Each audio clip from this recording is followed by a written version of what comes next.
Oh, good afternoon, everyone. Today is Tuesday, December 1st, 2020. We are here for a town board meeting. As always, we will begin with the Pledge of Allegiance. And Frank, can you please take the lead? Sure. I pledge allegiance to the flag of the United States of America and to the republic for which it stands, one nation under God, indivisible, with liberty and justice for all. Thank you, Frank.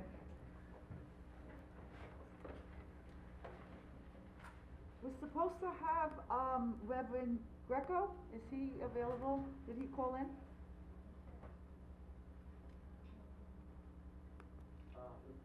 So Frank, you usually introduce the, Oh, yeah, sorry. It's So in okay. keeping with our tradition of having an invocation of religious theme, we have with us today Reverend Matt Greco from the Real Life Church. Thank you, Reverend, for being here with us. Thank you so much for having me. Welcome. My video wasn't popping up there for a moment, but I guess someone enabled it. So thank you for the privilege and honor of being able to share with you guys this afternoon. How's your project coming, Reverend? We just received our building permits last week, so we had a huge celebration in church after 3.5 years. It is an absolute blessing. Excellent, very good. Thank you so much for asking. You're welcome. Yes, good luck with that. I'm sure you'll do well. All right. Thank you, Frank, and Reverend, can you, are you going to add a prayer to our meeting? I certainly will. Thank you for the honor. Let's bow our heads and our hearts together. Father in heaven, I just thank you for this day and this opportunity that we have together, Lord God, as we continue to lead our town in the direction that you desire. Lord, I pray that your blessing upon each of our council members and our town supervisor, Lord God, that I ask that you would grant them wisdom and understanding as they discuss the business of this town, Lord God, and that your hand of protection and your care will go with them and before them during this holiday season, Lord God, and above all, that you would be glorified. I thank you, Lord Jesus Christ, for the gift that you give us to be able to lead in times like this, to be your hands and feet of care and love and service. I pray, Lord, that we as leaders would know the commitment it takes to be a servant as you came to serve and not to be served. So Jesus, in this season, may you be exalted, and may these members of this town council, Lord God, take care of the business that you have placed before them with grace and with understanding and with a deep gratitude in their own hearts. In your precious name we pray, Lord Jesus. Amen. Amen. Thank you, Amen. Reverend. Thank you, Thank you, Reverend, guys. from the Real Life Church. Best of luck in your project. Thank you And so we much. look forward to working with you. So, great, we're moving on. Thank you again, Frank and the Reverend. Before we get started, I have a few brief announcements. First, residents are encouraged to go online to the town website to complete the town's Law Enforcement Advisory Panel survey. As of this morning, we have 710 individuals who have taken the survey, and we are hoping that that number continues to grow. The survey will be available until December 2020. Next, a reminder to all residents, we are now in the yellow zone. We are hoping not to get to the orange code. All the information concerning these codes or zones is on our website. Please remember the 3 W's that we use here in Town Hall: wear your mask, wash your hands, and watch your distance. Much of zip code 11901 remains under the yellow code designation, therefore we need to be extra vigilant. Our numbers skyrocketed last week, which caused us to go into, and the week before that, which caused us to go into the yellow zone. They seem to be steadily declining. Let's hope that that trend remains. And lastly, actually second to last, because Devin has an announcement. Lastly, I have one and then she'll have the last one. As most of you know, while we remain under state of emergency due to COVID-19, all public participation in town meetings and public hearings will be accomplished through the use of Zoom only. Accordingly, the public may watch or participate in any of our meetings by viewing it live on Channel 22, logging into the town's website, or using the Zoom credentials that are provided. And last night, we received, from President Andy Mitchell, I received a text concerning further testing. Another site is open. Today, we put the information on our website in both English and Spanish. And can you just give the details? Yes, absolutely. So the brochure is on the website, as you said, but just so people know, Northwell Health has set up an additional COVID testing site located at 1 Heroes Way, Riverhead, and folks are going to need to register in advance, so they can do so by calling 1-833-422-7369, which is 4CARE-NY. So it's 1-833-422-7369, and the testing is going Monday through Friday from 9 a.m. to 2 p.m. until December 18th. Okay, and that's perfect. I know yesterday someone needed to get tested very quickly, and we called up on their behalf, and they were able to get an appointment early in the morning today. And from what I understand, it's accelerated testing, so you're not waiting the 3, 4, 5 days. You're probably gonna get your results in 1 to 2 days. There are other, rapid testing also began this week at the county center, and that's your choice. You know, I would research, you know, it's not necessarily as, current, you know, your results, so I think most of them are 70%. So you make your choice if you're gonna go the regular, testing or do the rapid testing. But again, the 3 Ws, and, we're gonna get through this, everyone, together. Okay, thank you, Devin. Okay, moving forward, can I have a first and a second to approve the town board meetings for November 4th and November 17th, please? Motion? Second? Who moved? Okay, Diane, Yes. Bayrock. Babe, we're approving the. He's frozen. We'll unfreeze them. Well, we have 3 people here. So I should just, okay, I'll move Yeah, on. so I would just go, Kent, yes, Hubbard, Yes. Aguiar. yes. The minutes are approved. I'll just. I didn't move hear on. what you, Okay. We are approving the minutes for November 7th and, November 4th and 17th. Yes, you can raise your hand. Yep. You approve it? Okay. Okay, good. Very good, thank you. Under correspondence, we had a letter from Constantine and Ann Kostakis requesting zoning change through the revision of the master plan. Ellen Hoyle sent a letter providing information on propane tanks, and it had to do with the special permit of 48 Cromer LLC. Martin Sanluski sent a letter with his comments on the public hearing of November 17th regarding Railroad Avenue Urban Renewal Area Overlay District. Barbara Blass sent a letter with her comments on the public hearing of Railroad Avenue Urban Renewal Overlay District. And there was a letter from Young Summer LLC, and that was concerning Riverhead Solar 2 LLC and the notice of intent to transfer to 94-C. And there were no reports, and that's all I have. Okay, perfect, thank you. Moving forward, we will now begin the public hearing portion of this meeting today. The public hearing was scheduled for 2:05, and it is 2:17. And we are opening the public hearing for the consideration of the proposed increase and improvement of the facilities of the Riverhead, Public Parking District. Drew Dillingham, our town engineer, and Ken Testa, our assistant town engineer, are here once again to brief us and explain this topic to the public. Drew, can you please come forward?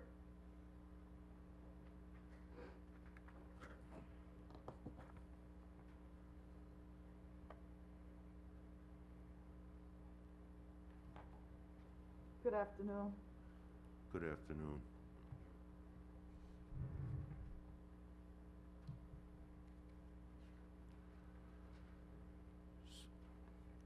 So there are 6 parking lots in the parking district that we're going to address that have been deteriorating for some time. We prioritize them, but we're doing a bond, so we'll do them pretty much at one time. Those parking lots are Tuttle's Funeral Home, Griffin Hardware, Peconic Riverfront, Roanoke and Griffin Avenues, 3rd Street and 1st Street. And 3rd Street is basically going to be a new parking lot. All that is right now is millings. So it's in pretty bad shape. There's no striping or anything. We're gonna be bonding for $725,000 these parking lots. Any questions? No. Drew, this was done through the parking district. They met and went over this. We had you come to a couple of the meetings and work out the numbers and the projects. And the parking district unanimously voted to fix all of the parking lots and bond it out, get it done as a one-shot deal. And it worked out financially that the taxes levied from the parking district are going to be able to pay for the bonding, so it's not going to be an issue there. Plus, there's the possibility, not the possibility, it's going to happen, we're going to be getting some money from the county through the CDA that's going to go towards this, so it's actually, this may even be less than, we may not have to use $725,000, we have to use about maybe about $625, $630, something like that when it's all said and done at the end of the day. So that's where we're at right now. Chip, I don't know if Marty Sinlewski signed on. He was looking to comment on this as he's the head of our parking district. Tim, I had one thing to add. Yes. As far as First Street parking lot, we're getting grant money for that. Correct. And my last recollection was about $154,000. But that was a year and a half ago, so that's since gone up, but we've covered that. Right, and it has been signed by the supervisor and sent back to the county, so we are expecting that money sometime very soon. Fantastic. Is Marty on?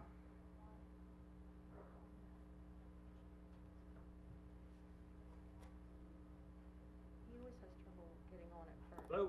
There he is. Hi, Marty. Hi. Good afternoon. Good afternoon. Martin Sinlewski. I'm the chair of the Parking District Committee. I really don't have much to say. I think Tim covered it all.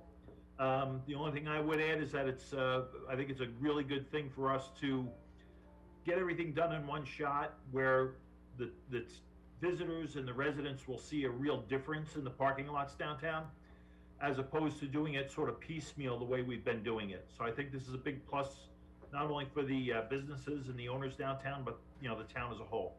So that really, Tim covered it. We are certainly unanimously in favor of it. Thank you. Thank you, Marty. Okay, does anyone else want to add to this? Okay, so moving forward, Chip, can you bring up the screen individually, and see if anyone wants to add or make a public comment concerning the parking district bonding?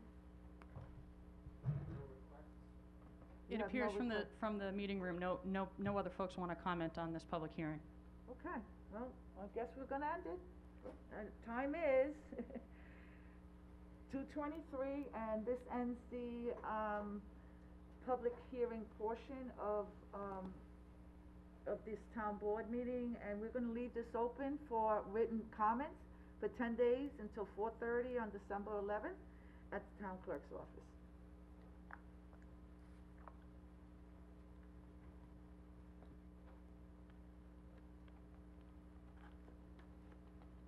Right, we're gonna move on, before Diane reads the resolutions for today, Chip, can you see if there's anybody that wants to make comments specifically to the resolutions?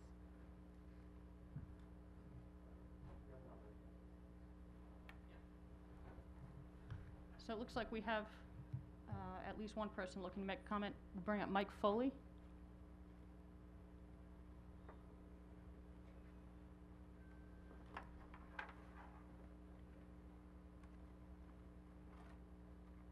Okay, here he is. Hi, Mike, can you hear us? I can hear you. Let me get my video up and running. And Mike, you looking to make a comment on one of the resolutions before us today? yes, Okay. I have a few questions and comments on Resolution 624.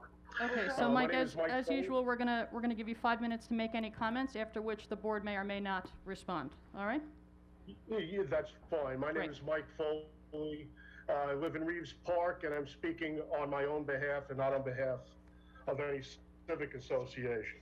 Okay, In regards to Resolution 624, on page 39, number 1, the applicant shall consider the extension of the recreational trail. The word consider is awful weak as far as I'm concerned.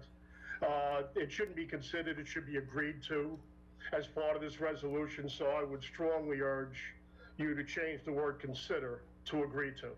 They could just consider it and give it a minute and say no, and we have no recourse by that. Number 7, on page 40, the special permit approval is granted for a period of 30 years, inclusive of the initial 20 with the 2 5-year extensions. I really don't understand why we're giving them an automatic 10-year extension. The code as it is right now gives them permission and the board permission to enter into a 20-year agreement, and after 20 years to consider each of 2 5-year extensions. Why would the town give their leverage away for nothing? We gain absolutely nothing by giving them a 30-year guarantee. From the information I've been able to read on Riverhead Local and on other pieces of information I've been able to put together, it sounds like you're giving them 30 years because NextEra entered into a 30-year agreement with PSE&G. Why would we throw all leverage away by a second and third party agreeing to something that has absolutely no hold on our code? To me, Yvette, and I'll give it to you like a real estate agent. It would be like a purchaser of lands to go into a contract for a property that's worth $500,000 and agree to pay $1 million to it, and then apply to a bank for a mortgage of $800,000, and them saying it's not worth $1 million. And I say, well, you have to give me the $800,000 because I already signed the contract with the buyer. It makes absolutely no sense for us to throw all leverage away for 2 5-year periods under this resolution. Number 8, the pursuant to, same page 40, that pursuant to town code, the blank shall provide a form of surety. You should have the word applicant in there, because right now it doesn't read like anybody is obliged to come up with a surety. It says the shall instead of the applicant shall. So I hope you'll change that. Under the same page 40, under the resolved, number 3, the town of Riverhead and the applicant shall agree upon and execute a community benefit agreement with the town of Riverhead in a form approved by the town supervisor and the town attorney. It does not state what the community benefit agreement is, and it might not have to state it there, I understand that. But Riverhead Local reported, Yvette, that you already have apportioned $1.5 million, which I assume is the community benefit agreements that you're getting ready to sign for use on 5 or 6 different things, some of which certainly go to the benefit of the community. The other things go to the benefit of the budget. These line items in the budget for police training and vehicles and everything else should not come out of this community benefit agreement. And I don't see that it's proper for the town supervisor to be the only person to weigh in on this. The way this reads, Yvette, is that you and you alone are going to say what this money goes for to the to getting rid of the other 4 opinions on the town board and the town attorney, I'm sure, who would be approving the language. This should certainly be not town supervisor, but the town board. And let me also say, to have a one-time community benefit for Mike, you have 30 a seconds. 30-year. Mike, you have 30 seconds. I'll go Thank ahead you. and you can To finish. have the town board spend $1.5 million, which to me is woefully inadequate for the size of this project. They're anticipating $200 million in revenue. Why aren't we taxing at least 2%, like when a buyer comes in and pays for a house, they pay a 2% tax for the community preservation fund? Why aren't we getting at least 2%, and why isn't that apportioned by the year and given out as a grant for communities that could actually benefit from it? Okay, Thank you. Mike, thank you for your comments. We appreciate them. That's 5 minutes. We're gonna bring him down. Okay, Mike, thank you for your comments. I understand some of your concerns. We as myself and the town attorney, initially started the negotiation process, and I asked the town attorney to go twice. The amount that was, given to us, I thought was below, the monetary compensation, and we went back twice.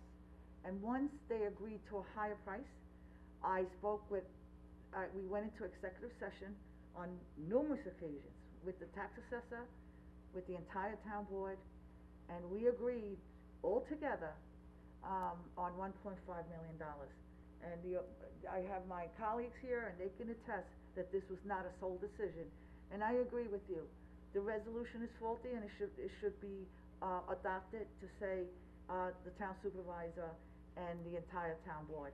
Did I begin the negotiation? Yes, and as a real estate agent, I always go high, okay? It's in the interest of our taxpayers. And, I also want to make note, and there's been some misinformation spreading, there's some misinformation spreaders out concerning, $1.5 million for the community benefit as opposed to East Hampton. What the people are not telling you is that East Hampton did not get a community benefit. We did, for 1.5. The Riverhead project is 22.9 megawatts versus East Hampton, that's 132 megawatts. It is the largest project in the Eastern Seaboard and one of the largest projects in the entire country. Projects are measured according to megawatts, just like an acre of land. The bigger it gets in Riverhead, you double the acre, it usually doubles the price. So your analogy on real estate is somewhat good, but let's make this accurate. Riverhead, again, is 22.9, and East Hampton is 132 megawatts. Riverhead, if you compare each, Riverhead is 1/6 of the price, of the size of East Hampton. We will, in total, receive, the town of Riverhead will receive $56 million over the course of 30 years. Compare it to East Hampton, they will receive only $34 million over the course of 20 years. Our contract is out-negotiated, well out-negotiated as opposed to East Hampton. We got the largest amount of money, we have $22 million more. So we out-negotiated that. And I think that, there becomes a misconception, and everybody was concerned with the $1.5 million and thinking that's all we're doing. It's in totality. We're getting $23,000 per acre as opposed to East Hampton. So we have to look at the numbers, and I know, Mike, I've worked with you, and you've always come forward with your concerns, and there were times that I was able to describe, enhance, allow you to understand. And if you look at these numbers, again, the town of Riverhead out-negotiated East Hampton, and I'm sure they're not happy about it. So moving forward to, on that regard, Devin, do we have anyone else? We do, we do. We okay. have a couple other folks. So Sure. there's a resident that's called in, phone number ending in 1714. We're gonna bring you up. Oh, there's Jody. Hey, Hi, how are you? good. How are you? You cut your hair? Just finished my first Assembly Zoom meeting. Okay. Okay, Well, thank you for phone number ending 1714, if you could unmute yourself. And identify. And identify, of course, yourself. If you could hit *6, phone number ending in 1714. Okay, Chip, maybe we'll bring them back down, and we'll go to the next person in the meeting room, which is Mr. Graham, Ed Graham.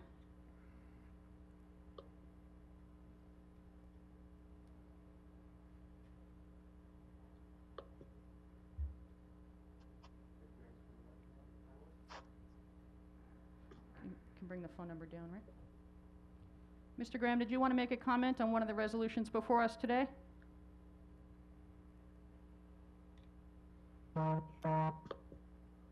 Mr. Graham, we can't hear you. You're unmuted, but we don't have any audio from you.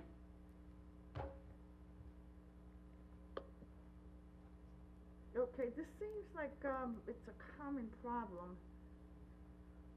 You got to turn your volume up, Mr. Graham? Up. If you can hear us, we can't hear you. We can see you, but we can't hear you. Okay, we'll bring you back down, and you can communicate with our IT person when Can you you hear- think, yeah, we got you now. Can you hear us? If you have your mic on, unplug the mics. Mr. Graham, unplug your mic if you had them on. You can't keep them on. We won't hear you. Okay, Mr. Graham, we have you on audio. You can hear me? I have the volume all the way up. It's not really decipherable. We can hear you're speaking, but it's not decipherable.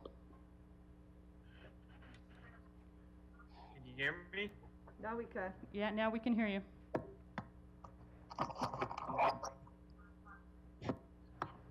Se- Seems to be a Can you bad hear me? connection. I can't hear you guys.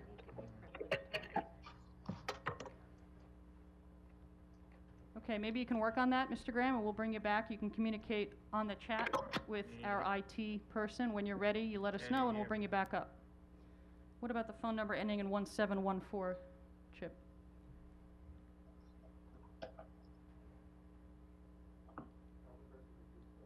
So 1714, you need to hit *6 to unmute yourself.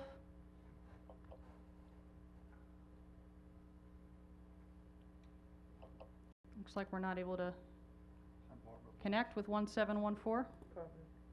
She's had problems with that before. Both these people have had problems with it. Okay. All right, anybody else, Chip? Okay, looks like that's it. I think 1714 did want to make a comment, but we can't seem to connect. Okay, so we can try to bring them back at the public, comments at the end. Right. They can also contact or write to the clerk's office, and, I hear somebody, Oh. is that Jody? yeah, that's Yeah, that's Jody. Jody. Okay. If you don't recognize her, she cut her hair. Like, all right, good. Okay. I did just want to bring up one thing, maybe because people reached out to me from the community asking about the taxes that we'll be receiving. Is there someone that could do the breakdown of that for us, Yes, for the and community?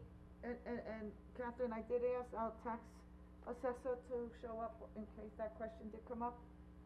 So, Laverne, can you come forward? Thank you for bringing it up. I spoke to Laverne this morning. So, at this point, we have, determined that the property currently is being assessed as farmland on the one parcel, and the other parcel is improved with a golf course. That land will be reassessed as industrial. The project itself will have a value assigned to it, together with the Gentile line and the step-up facility. I believe this is gonna have a step-up. And the taxable portion will be the land. The special districts, will all be taxed at the full, tax rate at the time the project is complete, and the pilot will control for the value of the improvement. So we don't have any figures at this time because 2 or 3 tax rates are going to pass before this project even becomes, taxable on the property. All right, I just think people would like to know the actual amount that's really coming in, but that's not, Right now, no, I mean, we can give a roundabout estimate, but until the project is complete and we see what is actually in place and, what market values are 2 or 3 years from now, that's when we'll have a tax amount, and we don't do the taxes anyway, we do the value. So the taxes would really be part of, the tax receiver when the bills come out. Thank you, Laverne, maybe you could, can you do the roundabout amount? At least people get a sense and, but they'd have to know that's not exact, because you gave the, We could do a Textbook. roundabout amount, but it's gonna be old, because the tax rate is, we only have last year's tax rates, we don't even have this year's taxes, put up yet. There'll be a penalty tax that will have to be paid for by, NextEra on the farmland that's being converted. And that will have to be calculated when the actual conversion takes place, and until they have that conversion, we don't know what the penalty tax will be. The formula is there. The formula for the penalty tax is 5 times the taxes saved in the last year it benefited from the ag assessment, plus 6% interest compounded annually, going back 5 years. There'll be CPF money that the project will generate by the transfer of the real estate. So you'll see CPF money coming into the town's coffers. thank you. Okay, you're welcome. Great. Okay, anyone else have any comments? Since we're talking about this particular resolution, I just wanted to mention Barbara Blass had sent an email to the town board indicating that there was a 2016 Newsday article regarding the amount of, or the capacity of electricity that the substation could handle, and she was concerned that it's not able to handle what's gonna be produced from this new solar project. It has been checked into, it is able to handle the amount that they're looking to do. Upgrades were made, and it is appropriate, so I just wanted to answer that email to her. I don't know if that was her on the phone trying to get a hold of us, but they are able to handle the electricity that's gonna come in with this new station. Great, yeah, and we did send her out when we were sharing the emails, which is great. We did send her an email that it will be, it was addressed and. Oh, good, okay. Yeah, and then she has the letter in, and actually we generated to everybody, so Good. thank you for mentioning it. Okay. So we all wanted to be on the same page as far as responding to that, and it was a 2016 document, right, that she produced? It was a Newsday article from 2016, yes, Yeah, and it was since outdated. then, there's been, a lot of things Right. have been updated, and, if she, wants to get further information, she can reach, our planning department, because they are the ones that are responsible for assessing and ensuring that we can, carry that kind of load, concerning solar, so, that's great, thank you, Tim, for bringing it up. Devin, where do we stand? So I think that's just about it for the public comments. I know we have that phone number ending in 1714, and Mr. Graham, who looks like they were attempting to make comments and we couldn't get the connection quite right. So other than those folks, everybody else has had an opportunity to speak. Perfect. And they also have the opportunity to call in for the public, comment section at the end of the meeting. At the And end, they right. can write to us, and Open email, topic, and right. phone us, and, okay, perfect. So, thank you, Devin. So moving forward, Diane, can you please call the resolutions for today? Sure. Resolution 614.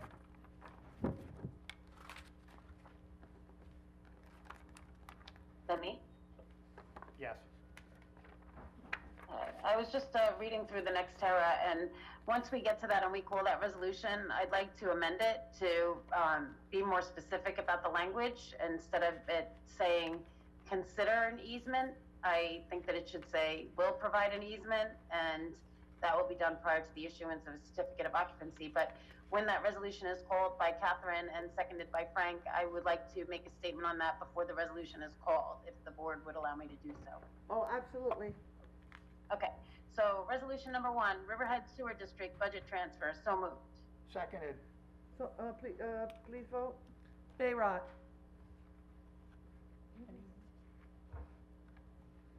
Bayron, yes on the resolution? Yes or no? Can he hear me? Is he hearing me? Do you hear us? Frank, did you wanna call us in? Call in, can you hear us? you don't have your voice, we can't hear you. Okay, why don't you call? Pick There up you your are. phone. We got him now. I think he's gonna he has Then he freezes. difficulties in Wading River from his home. Why don't we just call him, and I think it'll be better. Okay, we'll wait a moment then. Yeah, can we Shall wait a Okay. moment? He lives in Beating Hollow. In Beatty Hollow, yeah. He lives in Beatty my Hollow neighbor. and neighbors.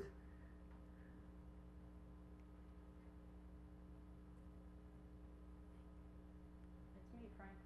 Pick up the phone. Hey, Frank, we're gonna put you on speaker, you can disconnect from Zoom, okay? Yeah, 'cause it you're doesn't freezing back up a lot, okay? You got it. We'll keep you as a panelist. Frank, can you hear us? Perfect. We have you unmuted, but you're on speaker. Okay. Well, you look, That's much better. that's much better. Oh, Okay, yeah. so they called the first resolution. Can we start the resolution again? That way he understands Sure, which one. just from the top? Yes, please. Okay. Resolution 614. Okay, Jody. I'll call it. Riverhead Okay. Sewer District I Budget called it. Transfer, so moved. second it, Tim? Seconded? Okay, please vote. Bayrock. Yes. Okay. Kent. Yes.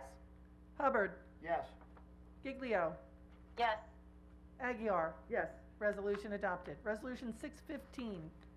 BIDMA Budget Fund Reallocation, so moved. Seconded? Vote, please. Bayrock. Yes. Kent. Yes. Hubbard. Yes. Giglio. Yes. Aguirre. Yes. Resolution adopted. Resolution 616. Appoints a temporary office assistant to the tax receiver's office, so moved. Seconded. Vote, please. Bayrock. Yes. Kent. Yes. Hubbard. Yes. Giglio. Yes. Aguirre. Yes. Resolution adopted. Resolution 617. Appoints a part-time Spanish-speaking clerk to the office of the town clerk. So moved. Second.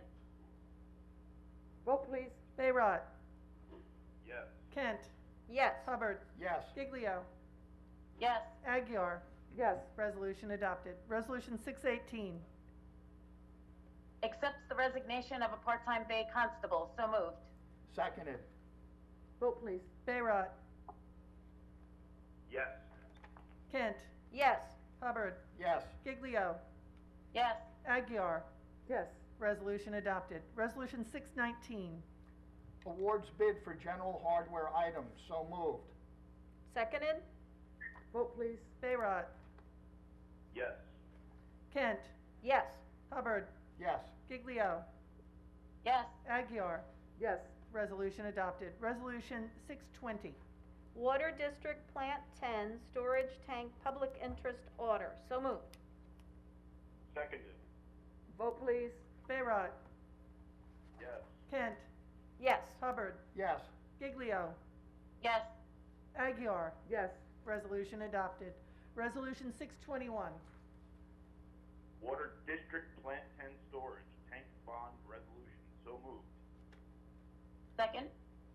Vote, please. Bayrock. Yes. Kent. Yes. Hubbard. Yes. Giglio. Yes. Aguirre. Yes. Resolution adopted. Resolution 622. Approves extension of performance security posted by Campbell Brothers in connection with the subdivision entitled Birchwood at Wading River, Section 3, Road and Drainage Improvements. So moved. Seconded. Vote, please. Bayrock. Yes. Kent. Yes. Hubbard. Yes. Giglio. Yes. Aguirre. Yes. Resolution adopted. Resolution 623. Authorizes the substitution and release of security posted in connection with the Realty subdivision entitled Bating Hollow Club. So moved. Seconded? Vote, please. I understand that Jody wanted to make a comment. No, that's the next one. Oh, well, on the next one. Okay. sorry. On, Okay. Bayrock. Sorry. Okay, got it. Yes. Kent. Yes. Hubbard. Yes. Giglio. yes. Aguirre. Yes. Resolution adopted. Resolution 624. There we go. Okay, so this is the one before we move it. Yes. On page 3, at Okay. the top.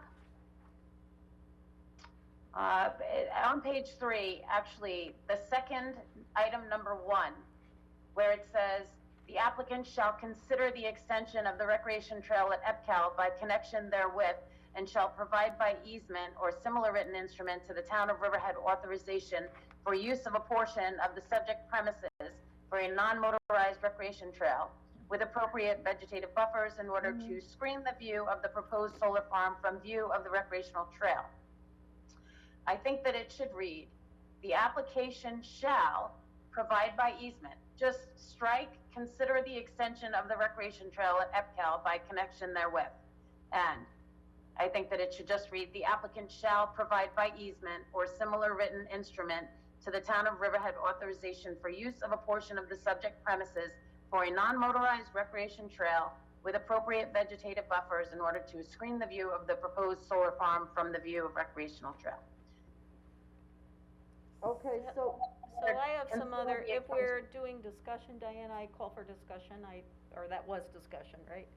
I have a few things I was going to mention when I, vote, but I'll mention them at this time. Certainly I fully support renewable energy. In fact, it works really in conjunction with the work that I'm doing through the Town Environmental Committee, through our Climate Smart Community work. I think that it's important for Riverhead to do our part, with renewable energy, which we are. However, my concerns are with some of the conditions, and actually some other people brought up the same points. You know, I think it, if we're gonna call it a community benefit, I think it would be a good idea to allow the community to weigh in on that. Might be a good idea to allow the community to express interest in how the money is used. Also, and I've expressed this before, so I'll mention again that I was not comfortable with doing 20 years and then the 2 5-year extensions. I prefer to do the 20-year, because that's all we are really required to do. I would just like it if we had, I'm just not comfortable with some of the conditions. okay, anyone else? Can we vote, we have a second? I have to call it. Right. Can we go back to my amendment? Because I would like it amended to strike, the applicant shall, I would like to strike, consider the extension of the recreational trail at EPCAL by connection therewith, and just have it read, the application shall provide by easement or similar written instrument to the town of Riverhead authorization for use of a portion of the subject premises for a non-motorized trail. Can we amend the resolution to strike, consider the extension of the recreation trail at EPCAL by connection therewith? Okay, I think Greg wants to make a couple of points. Greg?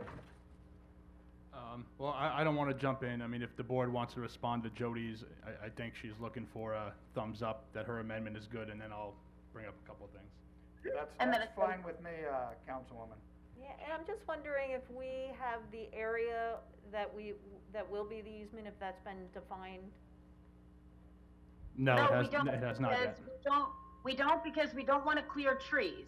So until we can get a survey to actually depict where the property has already been cleared and where the trail should go in that cleared area, we don't have the area designated yet. That's a very good point, and we don't even have a commitment that, that this is gonna happen, so. Correct. I Right, mean, we would need to get grant money to build it, we would have to look at the area in order to minimize the amount of trees to be cleared for the extension of the trail, and in order to apply for that grant money, I believe that there was supposed to be a clause in this resolution that perhaps the town attorney can guide us in to add, saying that they would be responsible to sign on to any grant applications that the town of Riverhead files as one of the property owners, because they would be the property owner, we would just have an easement. So they would have to sign on to any grant applications as a public-private partnership with the town. And I thought we discussed that, and that was going to be in the resolution. Okay, so we'll amend it accordingly. Can you check with I'm in favor of the amendment. Okay, thank you, Frank. And, Jody, can you check with Diane and make sure that that amendment is, per se, as we agreed to? Make sure the terminology, Diane, Right. can she just, we know what she wants, she already said it, but just double check so we can just amend it once. Diane stated if you can email her your, adjustments that. I kinda have of what she's looking to do. As far as the deleting, so that paragraph, we're gonna delete the word shall consider the extension of the recreation trail at EPCAL by connection there with and it's gonna cut off there. So that wording's gonna be deleted, and where that word starts off with shall, there'll be the second shall that'll start that sentence. Okay. Correct? Yes. So the applicant shall provide by easement, and Right. everything else in between the two shalls is stricken. Correct. Okay. And then at the end of that, Bob, that the applicant shall sign on to any grant applications, right? Yeah, Sure, we That's, can, that's important. we can put that on there. Mhm. So, how about, in that same paragraph, after written instrument, as well, shall also agree to, co-sign any grant applications, Fine. okay? All right. Okay. I know there was also a change that was proposed for the, community benefit paragraph as a result of discussion from Mr. Foley. Yes, he Um, wanted was the the word, same. he He- wanted the word applicant in it. Well, I think what he wanted, I think the intent, and let me take a stab at it, and if the board agrees, we can do an amendment, it'd be it would be paragraph 3, What page? page 40. Okay. I think it was page 40, wait a minute, you know what, yeah, page 40. And it would read, remove that, and in its place, have the paragraph read as follows. The town of Riverhead and the applicant shall agree upon and execute a community benefit agreement with the town of Riverhead in a form approved by resolution of the town board. And that's fine, that's what we're doing today. No, but there would be a subsequent resolution that would approve the community benefit agreement. Okay, Instead of it being approved by just the, yourself right, yes. and the town attorney's office, it would be by another resolution of the town board. Yes, that's not a problem. Okay. So we can have that, put in, but Just today, verbiage. yeah, it's just verbiage, and today we're voting on the, special permit, so, Correct. okay. I agree with the changes as amended. If you could call it as amended, please, Catherine. I would also just offer one, Mr. Foley did bring up, which was a good catch.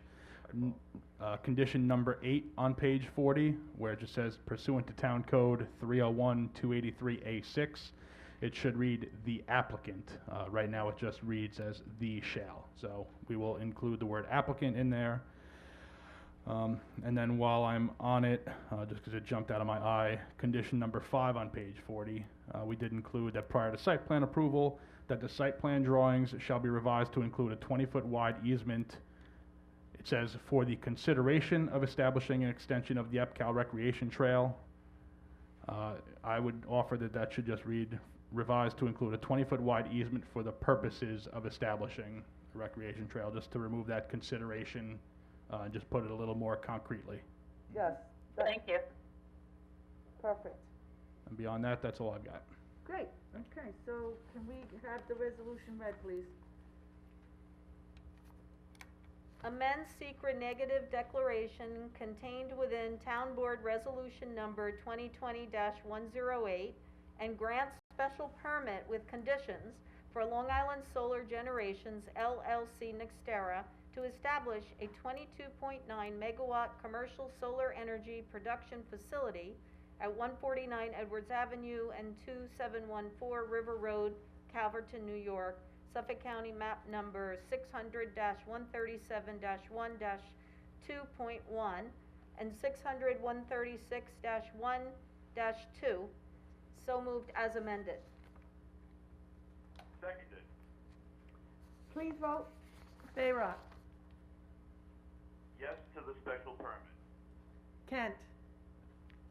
And as stated, I'm in favor of renewable energy, but I'm also in favor of always making sure we get what's best for us as a town. And as stated about, one of my main points is I did not want to give beyond the 20-year. I abstain. Hubbard. As I've stated in the past, my feelings about this, I'm gonna vote no. Giglio, Yes, as amended.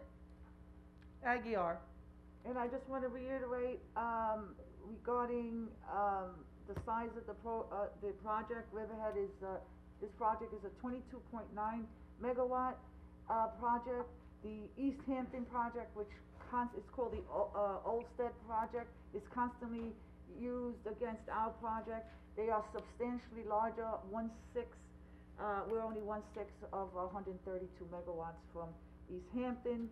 And projects are measured by megawatts. Riverhead will be receiving $56 million in total for this project over the course of 30 years, and East Hampton will be receiving $34 million over the course of 20 years. We out-negotiated East Hampton. I'm sure they're not too happy with us, but unfortunately, we had some better negotiators here, and we are receiving $22 million more than Riverhead. I know that the Calverton area, I've spoken to many residents, and there is a substantial amount, and that's something that I've been trying to address with the board. I had a resolution just to put, just to stop the clock, look back, maybe incorporate it into the master plan. At one point, I had support, and then I didn't have support, so I'm still working to try to put that resolution forward. But this project has been in the pipeline for a long time, for years, and I am going to vote yes. resolution adopted. Resolution 625, Appoint the law firm of Devitt Spellman Barrett LLP as special counsel in the legal action against the town of Riverhead commenced by Melissa Breitenbach Etko. So moved. Second. Vote please. Bayrat, Yes. Kent, Yes. Hubbard, Yes. Giglio, Yes. Aguirre, Yes. resolution adopted. Resolution 626, Authorizes the supervisor to issue a letter to the Suffolk County Department of Health Services allowing the use of Pine Barrens credits that originated from property located in Riverhead, Lilium and Vesterport. So moved. Seconded? Vote please. Bayrat, Yes. Kent, Yes. Hubbard, Yes. Giglio, Yes. Aguirre, Yes. resolution adopted. Resolution 627, Authorizes the removal of fixed assets. So moved. Seconded? Vote please. Bayrat, Yes. Kent, Yes. Hubbard, Yes. Giglio, Yes. Aguirre, Yes. resolution adopted. Resolution 628, Establishes time of regular meetings of the town board. So moved. Vote please. Seconded. Bayrat, Yes. Kent, I was glad to see that we have afternoon and evening meetings listed in this resolution, but I know we are not going to continue that for now, correct, Supervisor? Yes, it is extremely expensive. We have to do, have IT involved. We have to keep town hall open for well over 12 hours. We have to pay extra staff. We're concerned with COVID. So while we're under COVID, and have spoken to other members, about board members, and they agree they'd like the 2 o'clock. If we do go to all virtual, as other towns, yes, they do have 6 o'clock meetings, but they're all virtually working from home. If we get to that point, we will consider it. We're keeping the same schedule. After COVID, we anticipated going back to the same schedule. So I understand what you're saying, but I think, we should try to have occasional meetings at 6 o'clock, because it is really hard for people, who are at work to come into a 2 o'clock Zoom meeting. And I think it's really important that our meetings are open to the public, and, if they can't come to every meeting, it would be great if at least some of the meetings, they could come and weigh in. So, but this resolution doesn't, establish that, so I vote yes to this. Hubbard, Okay, hold on a second, I just wanna respond to that this was a board decision to do it at 2 o'clock, and the board maybe is not all, cohesive in this, in this respect, but, yes, the public needs to weigh in and be knowledgeable, and the public has, Channel 22, and they can review the meeting the following day. They can always contact Town Hall, their council people, their respected liaisons, they could always contact the clerk's office, the attorney's office, so they do have access, and they do have they do have access to the meetings and they know what's going on, so the public is involved. Fortunately, COVID-19 is not able to accommodate everyone, so, okay, Diane, can you continue, please? Hubbard, Yes. Giglio, Yes. Aguirre, Yes. resolution adopted. Resolution 629. Pays the bills. So moved. The most important one. Yes, Was it seconded? somebody wanna second? I'll second it. Okay. Thanks, Jody. Okay. Bayrock, Yes.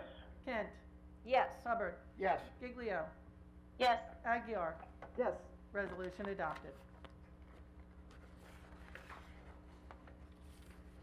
Okay, so this closes the,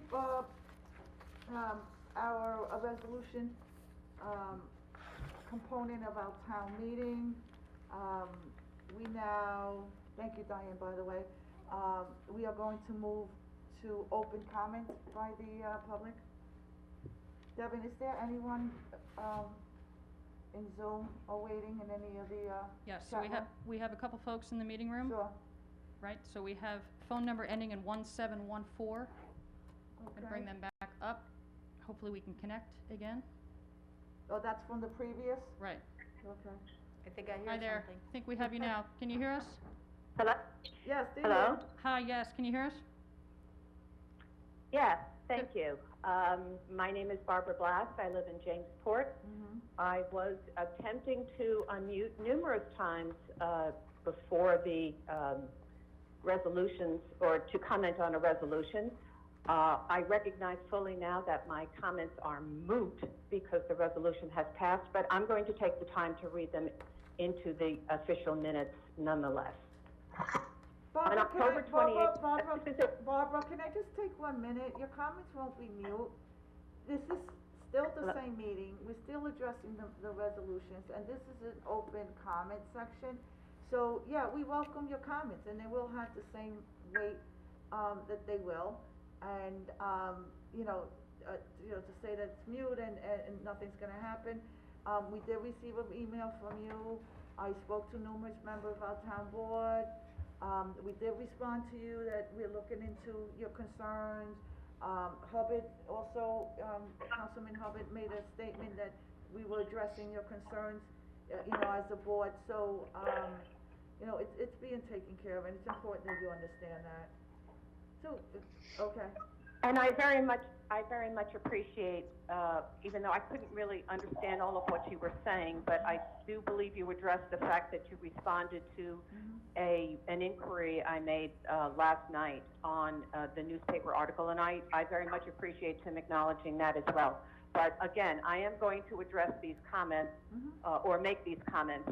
And you could tune me out if you want, but they're important to me, and I'm going to put them into the official minutes. And no one is On gonna, October no one's 20th gonna tune you out, trust me, okay? You have your 5 minutes, once you start, no one's gonna tune you out. So, great, we'd love to hear what you have to say. Thank you, Madam Supervisor. On October 28th, 2020, I submitted 5 pages of comments and questions during the written comment period on the NextEra special permit. A month has passed without comment or response from the board, and now you're poised to vote on the resolution. With all due respect, when and how does the public get answers to its questions? The WSSR permit, or WSRR permit, despite repeated requests and a directive to staff, NextEra's permit, which was issued in April, never got posted on the town's website. Do we know if or how the recently proposed easement and its improvements impact that permit? Did the DEC review this modified plan? And is the proposed trail and modified site plan posted anywhere for the public to review? Substation capacity. So Does if the I can, town- I can answer No, that question. may I finish? When you're done. Well, Sure. thank you. Thank you very much. Substation capacity. Does the town know what capacity will exist after the anticipated connections of both NextEra and Riverhead Solar 2? Will there be available capacity for rooftop solar installations? These large-scale solar utilities impact future development in the community, and we need to have an understanding to what extent. Duration. The duration of the permit should be limited to 20 years with the opportunity for the applicant to request up to 2 5-year extensions as provided for in the code. Granting 30 years up front because the applicant entered into a private contract for that term usurps the discretionary authority of a future board. 94C. 6 days before the state-scheduled public hearing on Riverhead Solar 2 opted out of the Article 10 process and chose instead to be reviewed by the newly created Office of Renewable Energy Siting pursuant to Executive Law 94C. NextEra has the option to do this very same thing. Does the town board have a clear understanding of the implications of 94C if NextEra opts into this process midstream? Perhaps the town board should consider amending the resolution to include a condition that NextEra must proceed with local municipal review and not circumvent the planning board's review of its site plan by opting into 94C. A community benefits agreement, most of that was addressed in prior amendments to the resolution. I would ask if the supervisor's calculations on our anticipated community benefits agreement actually includes the pilot payments that we will be receiving over 30 years, because I don't believe the $39 million that, or the figure that was quoted for East Hampton includes their pilot payments. I believe that was exclusively their community benefits agreement. And finally, in asking questions, the public seeks information and understanding of the facts surrounding decisions you're making on our behalf. And when you fail to provide answers and maintain open and meaningful dialogue, you're telling the public to stand behind the yellow tape, step back, there's nothing for you to see here. The public belongs here. The public belongs in this process. And I thank you very much for the opportunity to make these comments. And Councilwoman Giglio, I think I interrupted you before. No, that's okay. I'm sorry. I interrupted you. But what I did want to say is that we have had several work sessions and several public discussions on this particular application, as well as the planning board has. And as far as the depiction of the trail on the property to the east of the existing recreation trail, that would need a New York State DEC permit, and plans would have to be drawn as well as depicting the easement area. And if the New York State DEC said that it had to be out of the Wild Scenic Recreational Rivers boundary, it would be outside of the Wild Scenic Recreational Rivers boundary. So we do not have an exact depiction, as I had mentioned before, in requesting that the resolution be amended. I wanted the resolution amended to say that they would give us the easement so that we could extend the trail. But we want to minimize the clearing of any trees. So until that could be depicted on a survey as to where the clearing already exists, we would not be depicting the 20-foot wide trail.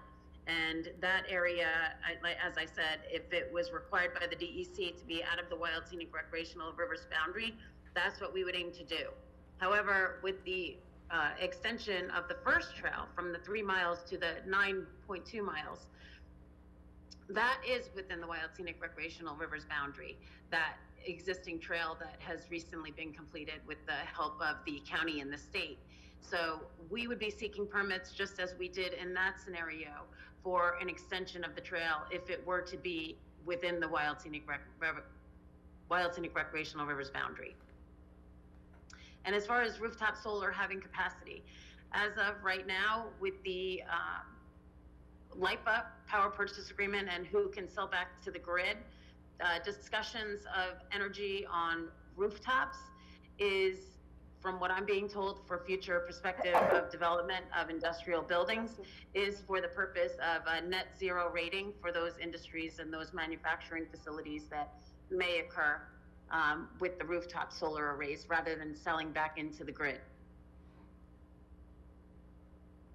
Okay. Devin, do we have anyone else on the, We do. We Great. have 2 other folks. Next, we'll bring in Mike Foley. Sure. We'll bring Mike back, I should say.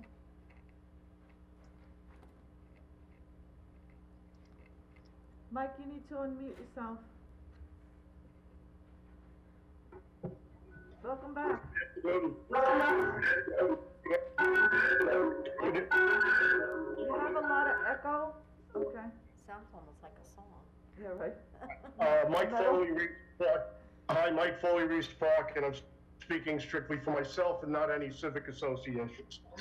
I appreciate the amendments to the application that you put in for the Nextera resolution.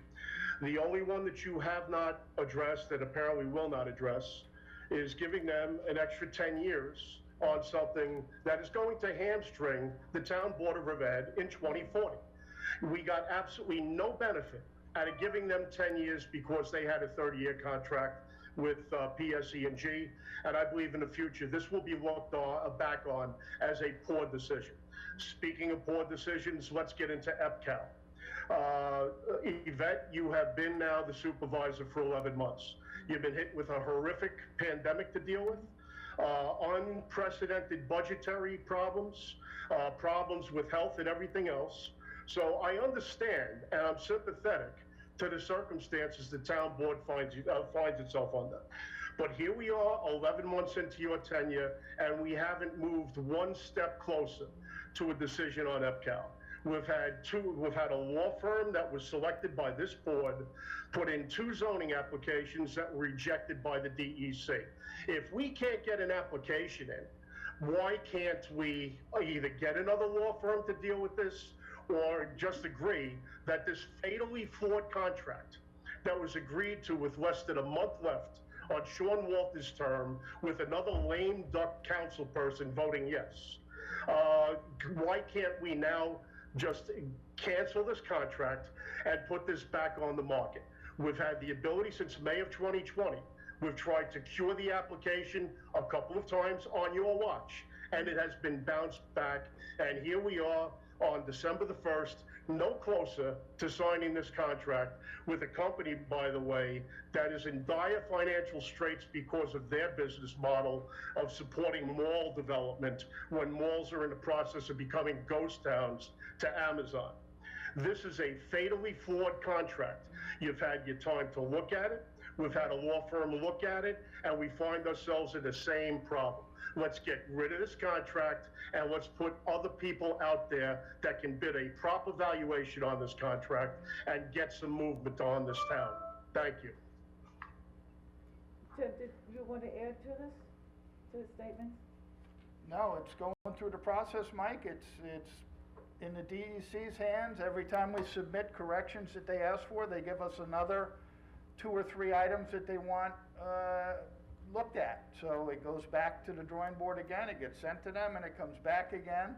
And it's just been a volley back and forth between what we send them and what they send back. So until we get everything finalized that they're interested in seeing, nothing much is gonna happen.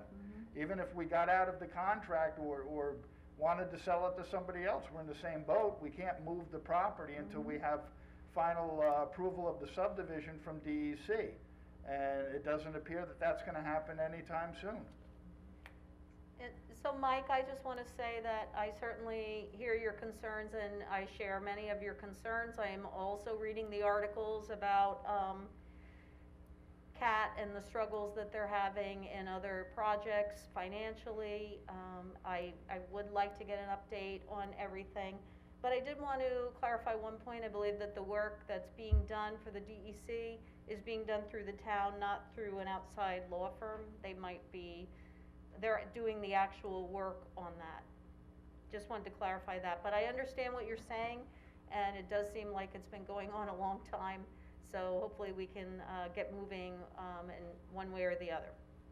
Catherine, I beg to differ with you. The work is being done, I can't see you through the bushes. I The know. work is being done both by outside counsel, Frank Eisler, and in-house counsel. Right. Right. Some of it's done by Frank, but a lot of it's done in-house. So I Yes. just didn't want someone to think we were, someone was billing for all of those hours. And what the DEC is asking, they should, and the last meeting I had with them, I told them, why are we going back and forth? Why are we volleying a ball back and forth? Tell us everything you need. And they're saying, well, it's too much for us, we're under COVID, we're all being reassigned. And we're setting up meetings, we give them exactly what they asked for, and as Councilman Hubbard said, they come back with totally different, specs, totally different studies, and remember, we're still under COVID and everything is slowing down. 9 months into my administration, we're dealing with COVID. And, most of the DC personnel has been assigned to COVID centers, to monitor and to work with the Department of Health. So they are crawling along. Unfortunately, this is something, this pandemic is something that hit us quite quickly, and we need to stay the course. I keep on hearing and everybody talking about CAD and the Mall of America and defaults and articles. At this moment, my primary concern is to get the subdivision now, as soon as we can, so we can move on with this land. I don't care who purchases it, as long as we have the subdivision, that's gonna take a whole different course, and it should take a whole different course. And whether we walk away now, we're gonna start again, get a new applicant, and then start the same process again with the DEC. We also have, there's a provision in the contract I didn't write, and as a real estate agent, I probably would never have written, and it states that we have to make every diligent effort to work with the DEC and to complete the subdivision. And that's what we're doing. And I am just as frustrated as you are. This contract has been, the letter of intent was signed by 2 supervisors ago, and my last supervisor signed the contract, and we're here. There was no one that wants to move this property forward, move it further than I do. And we are working, our town attorney's office, are providing the documents. They have to be written out, we have to consult with experts. What we submit is not inferior. They have very rarely come back to us and said, well, we told you to do this, and it wasn't what we wanted. What we're getting is, okay, now we want this. And in the last meeting, I raised that, and they know I am not happy. And I asked them to please work cohesively, collectively, and a fourth incomplete letter, should not happen. And we'll see what happens at the next meeting. They're fully aware where my stance is. My goal when I took office was to save the 1,050 acres, and we are gonna safeguard that property forever in Riverhead. I can assure you that. And through the DEC, we will be able to do that. Well, I mean, I haven't seen anything coming from the DEC that COVID is holding them back. Maybe you're privy to that. I don't know of that. To my knowledge, I thought the DEC was still working. From what I've seen, they're asking for more information. They have requested more information, and I think it's a little hard too, because the applicant hasn't really given much of a development plan, which makes it a little bit of a challenge, but I think the DEC is just seeking more information. Okay, so, I had a meeting with the DEC in June. I was the first person since COVID hit. We were myself and another member of my staff were the first people that they allowed into the building. They're all working from home. If we send any diagrams, any responses, anything through the mail, it has to be picked up and delivered. So yes, and Commissioner Gallagher, myself, I have spoken to her, and she is assigned to the task force with Department of Health to address the COVID crisis. And so yes, they're working, but they're not working at the same operational speed as they did prior to COVID. And that is a fact. Our last meeting was done through Zoom, okay? And when we set up a meeting, usually it's done a month later because people have commitments, you have to get 7 or 8 people. Can you imagine you having to get 7 or 8 people in one Zoom call? Just keeps on putting the progress, because everybody's tied up, they're going away, whatever it is, they have family matters. So yes, the DEC they're still working, but they're not working at the speed prior to COVID, and that is a factual. Getting back to the prospective buyers, again, I don't care who buys the property, we need to protect this, and unfortunately, this town, prior to me taking office, committed itself to that provision in the contract, and I'm living with it. And Mike, I agree with you, we need to move this on, and we are working as hard as we can, and we're gonna continue it, and please, I really pretty much don't wanna hear cat, this is happening, the Mall of America, we need the subdivision, and then we as the board have to make a collective decision. And anyone who attempts to purchase EPCAL, well, we are gonna make sure that they have the financial standing to be able to move this, and we're gonna make sure through our attorneys, external attorneys, that the funds will be secured, and this property, is gonna be, built for economic development, and it's gonna be for the betterment of Riverhead. Devin, do we have anyone else in the? We do. We have a few more people. So next we'll go to John McAuliffe. Bring him up. John?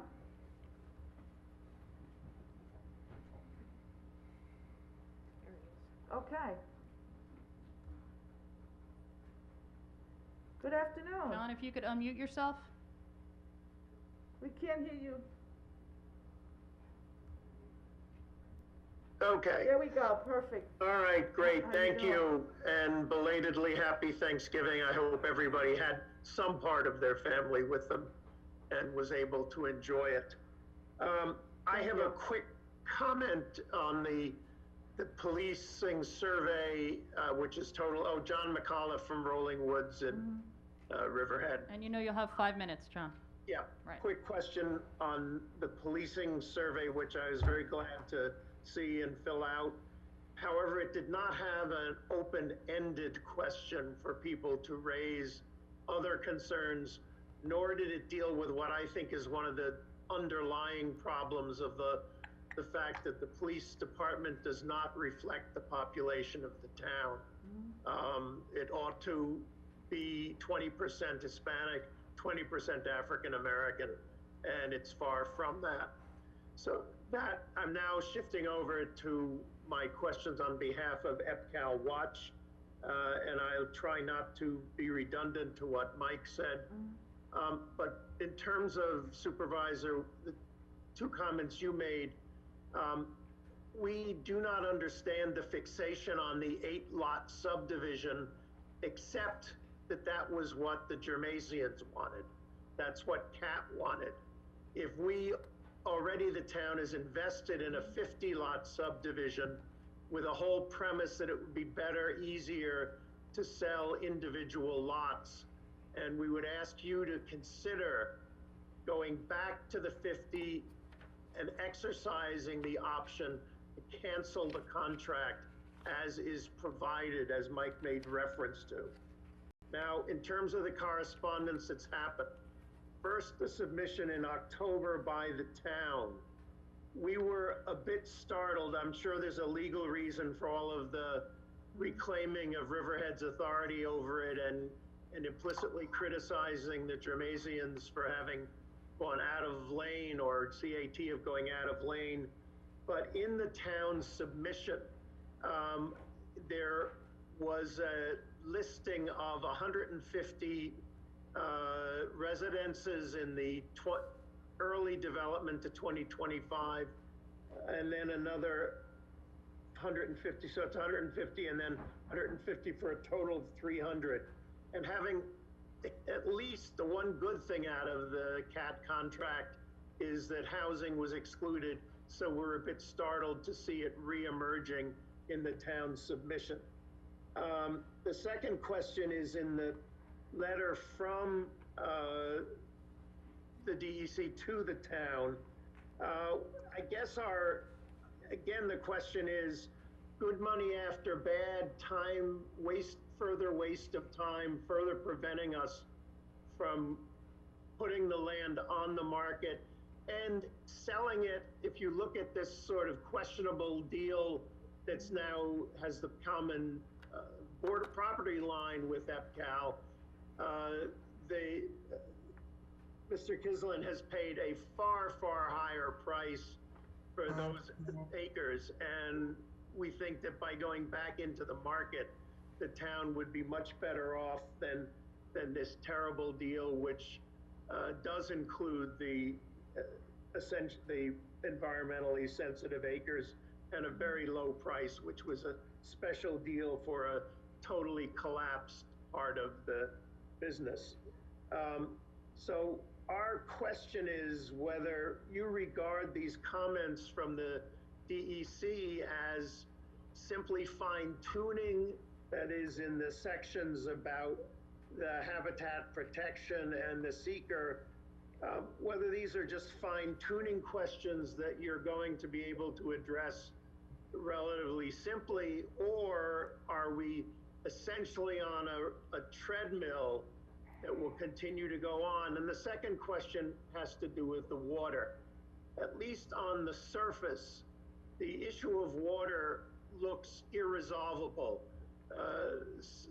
DEC is saying you can't move forward without the Suffolk County Water Authority signing off on it. The Suffolk County Water Authority says that it won't do that. So do you have a solution to that? Or again, are we getting hung up on something that it's better for the town's interest to simply exercise its option of canceling a very faulty contract and starting fresh? Okay, thank you, John. Thank you, John. Set. Does anyone want to add to the comments? No. Okay, so, we are addressing the water, and we do have a meeting with the Suffolk County, Water Authority. And that was one of the recommendations, actually part of the, incomplete for the application. And actually, we already have that set up. All right, so we're moving on every aspect as they arise. Okay, Devin, do we have Okay. anyone else? We do. Okay. So next is Ellen Hoyle.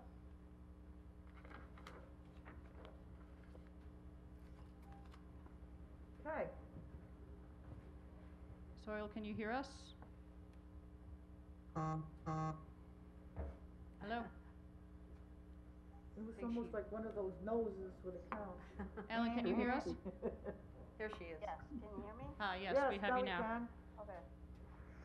I want to comment on the supervisor's comments about the contract for 555 and EPCAL. Ellen, just state your Hamlet for the record, please. Sure, Ellen Hoyle, Riverhead, New York. Right. I thought I had, I'm sorry. It seems that time and time again you've stated how unhappy you are with the contract and how your hands have been tied by the fact that you were not the one who signed the contract. And your expertise as a real estate agent. With that expertise, I would understand that you had read the section where we have the capability to walk away from this deal simply by returning the deposit. The only thing I could think that would keep you from doing that is that somehow the deposit has already been used and the town no longer has the funds to return the deposit. Is Because this whole thing can be solved by just walking away. The Gramasians have a history of working with Native Americans, opening casinos, and doing other things that if they do buy it on behalf of a Native American tribe, they get to do whatever they want with the property. It's up to the state. It's no longer up to the town what they get to do with it. So I don't understand why we can't just walk away from this contract. Why you keep saying how dissatisfied you are with the contract, yet the town refuses to walk away from it. Okay. Is she done? Do you have any other comments you want to make? The only other comment I had was on one of the resolutions. I came in late, and I don't understand why we're changing law firms for the freeborn action. Because in the for the demand for the complaint, it named one attorney, and now it seems we're switching attorneys. Okay, any other comments? No, that's it. Okay. Okay, so we're gonna have our town attorney, Helen, answer. As we know, a contract is a full binding, once it's signed by both, and you're an attorney and you know this. Once two parties sign it, then it becomes, a court action if one person, chooses to remove themselves. So it's not that easy. I am not an attorney, but I do understand the basics of contracts.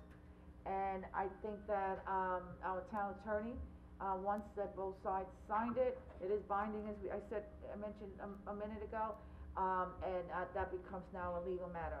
and we'll have our attorney, ask that question, and also, the Freeborn case, name the entire town board, myself, the police commissioner on concerns, and we look forward, it will be dismissed, so, but in either case, we'll go through the process, and Bob, can you add to, help assist in answering from a legal perspective, your, On interpretation? Elko? Yeah, both. Well, on the contract, I mean, the question of whether the town would want to exercise its rights to get out of the contract is a decision the board would have to make.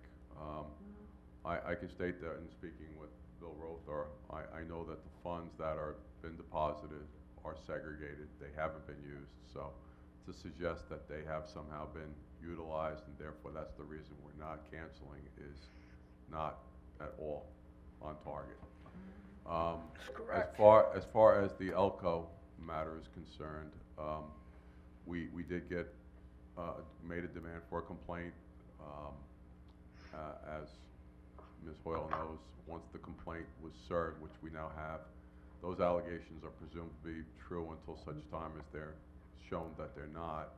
And while we, obviously will fight vigorously and show that we have reasons to believe that the allegations are false, they raised issues that presented a potential conflict of interest between certain of the parties.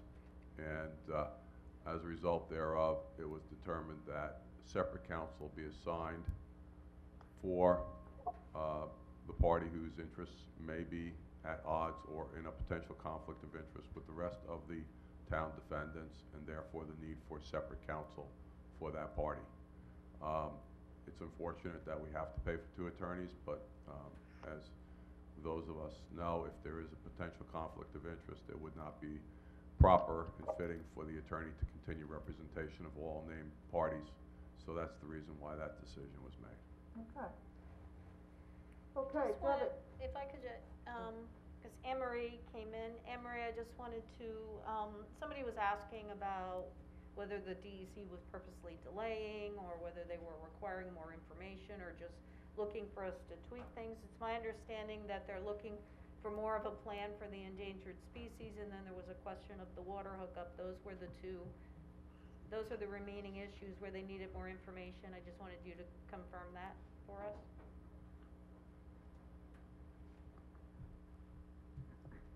The DEC has responded to the towns. I think we're up to 4 different responses, amendments to the consistency analysis, and the comprehensive habitat protection plan. The DEC's requests and requirements have been quite extensive, in my opinion, and those responses that we've provided, I believe, are extremely detailed, thorough, and they're not simply limited to the 2 areas that you identified. In assisting in those responses, we have Lewis McLean and Associates, Jeff Seaman, Special Counsel, and myself working on them. Those responses, those 4 so far, have actually involved those staff members and others actually researching other projects that either are similar or actually quite larger in scope than the proposed, quote, reuse and revitalization plan for EBCAL, which was fully studied, subject to a final supplemental generic impact statement back in August of 2016.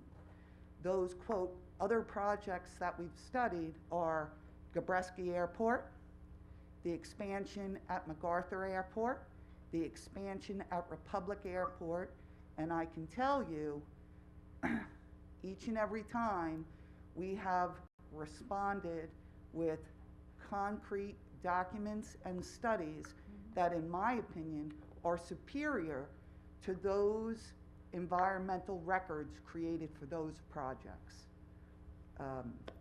So we're just gonna continue on. I don't know if the supervisor explained, but this most recent notice of incomplete is much more concise than the previous ones. It's only 3 pages long.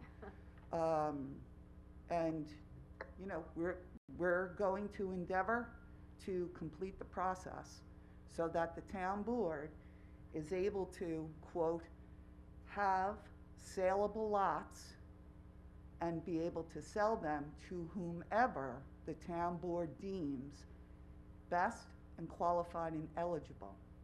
Anne Marie, I also, there's a certain question that keeps popping up. Why not stay with the 50-lot subdivision as opposed to the 8-lot subdivision? Well, regardless whether it's the 50-lot subdivision or the 8-lot subdivision, it still requires the process of obtaining a wild scenic recreational rivers permit for the New York State DEC. The 8-lot subdivision is simply lines drawn on a map. The proposed 50-lot subdivision, and if the town in its wisdom decides to go back to that, the town board is aware that a portion of those 50 lots, with each of the lots slated for development, lie within the wild scenic recreational rivers. With the 8-lot subdivision, with the town retaining all but 3 lots, lots 6, 7, and 8, are able to, quote, plot and plan development that is not within the wild scenic recreational rivers. But, you know, But as if a I- deputy town attorney, I'll follow the direction of the Yeah. town board, but that is significant. If you actually look at the 50-lot map, you have several parcels, quote, slated for development or proposed for development within the wild scenic recreational rivers boundary. And can these 3 lots be individually, sold off? We don't have to sell the entire 3 lots, so That is maybe we correct. can have a certain type of economic development, you know, a certain area, and then we can move on to a third. So it gives us a lot more option, but now we sealed, we got the permit, we can go forward. And as we all know, it's almost like having a certificate of occupancy, right? You wanna make sure that you can move in and everything's legal, otherwise you might have problems. Yes. So now we can say, you know, let's go here, and it's a lot more marketable. Right, and I will add to the town board, while it's an 8-lot subdivision with 3 of the lots, quote, being able to be conveyed, lots 6, 7, and 8 identified on the map, as part of the Wild Scenic Recreational Rivers application and permit process, the DEC requested and required that the town, quote, sterilize Lot 8 due to its proximity to a wetland, and the yield from Lot 8 would be transferred to Lot 6. So what you're really talking about is 2 development lots. And I'll note, even a portion of the, quote, Lot 8, which would be sterilized, a portion of that was in the Wild Scenic Recreational Rivers area. Right, okay. So, but you are correct. Down the road, in the future, you can sell Lot 6 or Lot 7, and as another hurdle with the New York State DEC, we drafted covenants, quote, making it clear that any development of Lot 6 or Lot 7, if they were, quote, by different developers, would require, quote, a comprehensive plan, and there would not be, I'm losing my words, Jeff knows, segmentation, environmental segmented review of the development of those parcels, and instead, Lot 6 and Lot 7 would have to adhere to the final supplemental generic environmental impact statement that the town adopted in August of 2016. And concerning the water supply, there are different approaches to it. We can have the the prospective buyers give us a 30-foot area and put in a well, and that's putting in the infrastructure. We know there is no infrastructure in EPCO, and that's why it's being sold at the price it's sold. If we had roads, if we had fully operational sewer system there, if we had lighting, yeah, you could probably sell that land for $100 million. Maybe not right now under COVID, but I'm just making a very quick estimate. And, you know, there's always the concern, you know, with the water, and I know that you've been working very hard with the water district superintendent. You have spoken to people in the DEC concerning it. You have spoken to people in the water, and this is something, a new addition that the DEC has never presented to us. So very quickly, can you just enlighten us on that? This town board and previous town boards, and I believe the public is aware, that the legislative body today and in the past holds very near and dear the Riverhead Water District. It is one of those unique aspects of Riverhead and important aspects of Riverhead, similar to our sewer department and our police department. Any issue related to the town of Riverhead Water District, none of us ever take lightly. I do have definitive opinions, and I've expressed some of them in correspondence with the DEC. And strategically, you know, I have shared with the town attorney, special counsel, some of my opinions and recommended methods to address. And when I receive feedback from them, it is my intention to present to the town board. I will also inform the town board that I recently, 1 week ago, participated in a conference call with, I'm going to apologize if I forget his name or mispronounce it, Judge Friera, Supreme Court, Albany, regarding the issue, asking that that issue not be part of the town's wild scenic recreation permit application, because the application pending is for an 8-lot subdivision. It's to divide land into 8 pieces. The town is not seeking to develop or proposing a development project on it at this time. The service for water and the capacity for water may be addressed at such time that development is proposed for the site. But again, you know, this is a extremely important topic for this town board, and I fully believe that the recommendations that we put forward assure you as town board members that we acknowledge the importance of this asset in the town of Riverhead, and we will do everything to protect it. And I just want to add, Anne Marie, that in the past, when I was running, I stated that on numerous occasions that, you know, the Riverhead Water District is our biggest asset. We have the best water in all of Suffolk County. We have one of the lowest cost producing water, and we have a good supply. And I was told, people refuted that and said never, never, never, it never happened in Riverhead. I said it before I got elected, and I can tell you now for a fact that the Suffolk County Water Authority is interested in working with us or trying to manage our water supply. And this may be connected to the DEC, but these are the battles that we'll fight. And as long as I am sitting in this seat, I will not give up the water, give up our water district, the Riverhead Water District. And we will battle that. When we have to go to the DEC or the Water Authority and address this legally, we will do that. And really, none of us want to give up our water district, so I'm glad you brought that point up. And thank you, Anne Marie. Actually, you clarified a lot of information that's, I think the community will be appreciative of all the facts that you laid out there, so thank you so much. You're welcome. And I hope you know, and you and I have worked together, that throughout the process and throughout the drafts, I have always, quote, been available to the town board.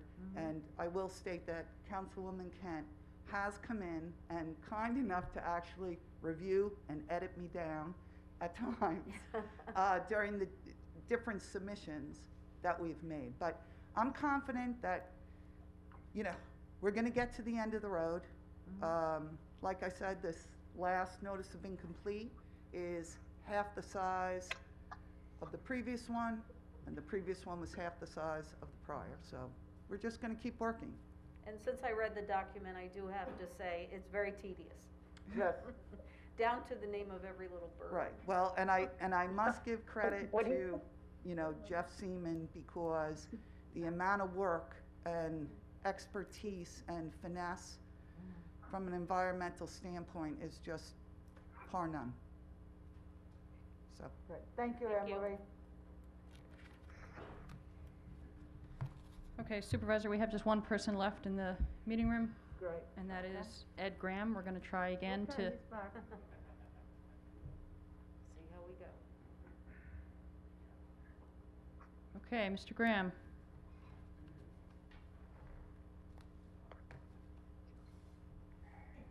Can you hear us? Doesn't he run in all my paper? Here I Come hear. on, Can Ed. you hear me? Yes. Yes. This Okay, is Mr. so Graham, ridiculous. just state your I'm handle sorry, for but, us. I'm sure I'm not the only one having this problem. Barbara Bass had it too. Yeah. So I just. This I is, mean, this it's- is a little I unusual, the have problem to we're tell having with you. Mr. Graham, just state your name, your hamlet, and you'll be limited to 5 minutes as Ed usual. Graham, it's riverheadmagazine.com. I'm from Manorville. And I oppose the whole solar farm thing. This is so ridiculous. As a registered Republican, I figured that the Republicans would actually stand up and stop this Green New Deal from coming out onto Long Island, but seems like you've opened the floodgates to this now, and there's lawsuits going on right now. There's petitions all over the country trying to stop these solar farms from coming into their communities. I don't think that this was properly held. Hearings over the internet. I believe that, not for nothing, but this COVID thing has been an excuse to steamroll this thing through. And the community benefits agreement, nobody even knows what was in that. There's 4 or 5 people on this, these Zoom calls. I mean, if you ask the community if they want to see solar farms on viable property, like the one at 149 Edwards Avenue, where you have a catering hall, a mini golf course, an event center, a paintball, they would never in a million years agree to putting a solar farm there. Solar farms are meant to be on non-viable properties.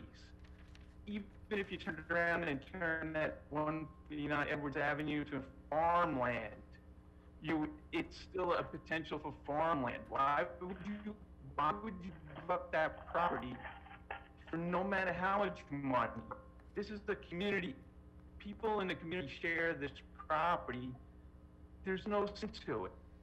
There's no sense to it. And the way that this has been handled without really any public knowledge of what's going on here, it's just a sham. It's a shame. No disrespect to you people. I get it. You're trying to deal with this COVID thing, but this isn't the time to steamroll something like this through. This is too important. There's just too much involved in this that you guys have no idea about. And you say there's no experts, but the only experts are on the other side, because those are the only ones that could be certified as experts. Everybody opposing what they believe in is not considered an expert. So to have experts on both sides is an impossible thing.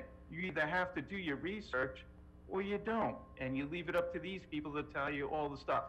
That's millions and millions of panels of lead that have lead in them that you're putting above our drinking water. You say you want to protect our water, but if God forbid a natural disaster happens, and these things start leaking out all over the properties, a fire, do your research, go online, look at the problems that these solar farms are having all over the country from natural disasters. And you'll see that this is a big risk. And is the money that you're getting worth the risk? There's too much involved here where, like, you're not even taking into consideration any kind of conflicts of interest or anything like that you might have. I mean, is there an ethics review that's done on this, on the people that are voting for this? This is it's so done so wrong. And with COVID being over in the next couple of months, because they now have the vaccines, I would think that this would be something that you would put off until you actually can have more people participate in it. And it's a shame. It's a real shame that this thing's been steamrolled through, and you may have had your hearings, but I've been on every one of them, and there's been no more than 4 or 5 people on Zoom at the same time watching this. And it's at 2 o'clock in the afternoon. Nobody's paying attention to this. Really, think about it from just a logical standpoint. Are you really making decisions for an entire community without any kind of input from them? This is so bad, so bad. And I just want to state my opposition to this because I know that in the future, this is going to be a disaster for Riverhead. Mr. Graham, you have 30 and seconds Calvert. left. 30 seconds. So, like I said, 5 minutes on this is so ridiculous that it hasn't been vetted. I can tell you, I've watched every one of these hearings. There's no vetting in this whatsoever. You listen to what these people said, and you accepted it, and you're going through with it. Maybe you need the money. I don't know what it is, but this is something that should have been taken a little bit more time, more due diligence. And Mr. Graham, thank you for your and from actually We ask the appreciate them. That's 5 minutes. Ask the community about the property values and their property All right. values that are going to go down from. Okay. I wanted to bring up one thing, before we close, Mhm. because it came up.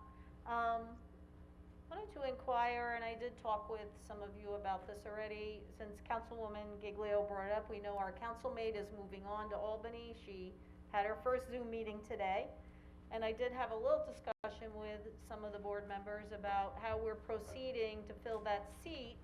I just would like a little clarification and see if I could get a definitive plan on how we shall proceed. I know that some resumes have come in at the town clerk's office that are available for us, and I know that some resumes and such have come in. I know that the GOP is vetting, and it was stated that the town board would make the decision, so I'm looking to see what the process is and at what point, I will be, I wanna work with the rest of the board on this, I wanna be part of it, so I'm just asking the exact process that will occur. Tim, did you want to? I'm not sure of the process that the supervisor is looking to do, but I will state this, that the seat being vacated is that of a Republican, and I will vote for a Republican to take that seat over. So I don't want to waste anybody's time if they're thinking if they're going to come in and apply and want my support. It's not going to happen because I'm going to fill it with somebody from my party. And that only makes sense. I apologize, Kathy, I I know, can't see you. I'm peeking at you. It only just makes playing. sense to the point in November, we have to run somebody for that seat. So why would I not put somebody from my party in there now? And then in November, I've got to put somebody from my party in there. Somebody's going to run, not that I'm going to put them in, but somebody's going to run from my party. So it makes no sense to me to put somebody not from my party in there now, to put somebody from my party in there in November, and then also a second person from my party for the other spot. So Tim. And I just, it wouldn't be done any way differently if this was a 4-to-1 Democratic board as opposed to a 4-to-1 Republican board. It would be done the same way. Well- So I just don't wanna waste people's time and thinking, for my vote, I'm one vote, but for my vote is gonna be for a Republican to replace a Republican. It's very simple. And let me just say, for me, and I do say this all the time, and I completely mean it, you know, our local issues are not political issues, so I'm not looking for someone from any particular party. I'm just looking, you know, for people that know our town and, you know, that are good candidates, and I'm asking that I be part of the process. It is stated, it was stated publicly that the town board would make the decision, but, I mean, aside, I have gone, I am familiar with the resumes that are in the town clerk's office, but I am looking to be part of the process, and at some point I wanna be in on the decision-making as to the candidate. You will So be, you'll have that- your so one I'm vote, asked just like we all will. Well, And I that's- mean, I don't wanna just be presented with a resolution, this is who the person is, vote yes or no. I'd like to be part of the process prior to getting to that point. I know the community well. It You isn't know a- you know I will listen to what you have to say. It isn't, but I don't even know who all the names are. So that's all I'm asking, to be part of it. I don't either at this point in time, so I'm with you in the same boat. We'll have to wait and see what comes in. I just want people to know where I'm coming from. I don't wanna waste somebody's time if they're not a Republican or a conservative looking to go for that spot, because that's who I'm gonna look to back. Well, I mean, I'm just being and I transparent and upfront. understand that I'm, you know, politically in a minority on the board, but it isn't about that for me. I just wanna know who it is, and I wanna see the names and be able to talk about it with you all and be part of the process. And I'm asking, what's the next step? I know where we are right now, I just wondered, what would be the next step? That's not up to me, that's up to the supervisor. I know, I'm asking her, she can't see me because I'm behind the poinsettia. Okay. Okay, so it's really not solely up to the supervisor. There is a bifurcated system. The GOP put out, I believe in the local and in the news review, and they're interviewing everyone that submits, if they feel that they're suitable. I know that, some resumes have come in. It's each individual responsibility to, reach out to the public, to each talk to individuals. We can't convene together as, part of a town board meeting, because this is a political, and it should be when you have more than, when you have 3 board members or more, you have to have that open, and that's not the process, and that's not the way it's conducted here in New York State. Whoever, we individually reach out to people who we believe may be appropriate, people are gonna get vetted, and the person that I personally select is gonna represent the community, and, they're gonna serve in the best interest of the community. Our councilwoman, again, congratulations, future assemblywoman, in the very near future, Assemblywoman Jody Giglio. She needs to be sworn in, and I believe that may take some time in the beginning of January, maybe January 4th, possibly. She'll tell us that. Prior to that, she won't be sworn in until the election results are in. The election results are not official yet. Once they're official and she is sworn in, the town board will meet in executive session and select an individual and vote on that individual. So at that point, we will have numerous names. Absolutely, and you can speak to, Councilman, Tim Hubbard and, Councilman, Frank Bayrod. He can reach out to the community, and he can, see where he stands, interview people privately, and, we'll meet together and we'll hash out who the next person, will be on the board. All right, thank you. Okay. Is that it? That's it, that's all Good I with got. me. Okay, thank you, everyone, and again, please be safe. Let's try to, COVID numbers are trending downward, and we're gonna try to keep that way so we can reverse, being in, code yellow. This concludes our meeting. Can I have a first and a second to close this meeting? Motion? Second. All opposed? All in favor? So moved. Aye. Everyone be safe. I didn't Take even know care. Frank was Take still care, there. folks. It's great to see we had 2 board members coming in.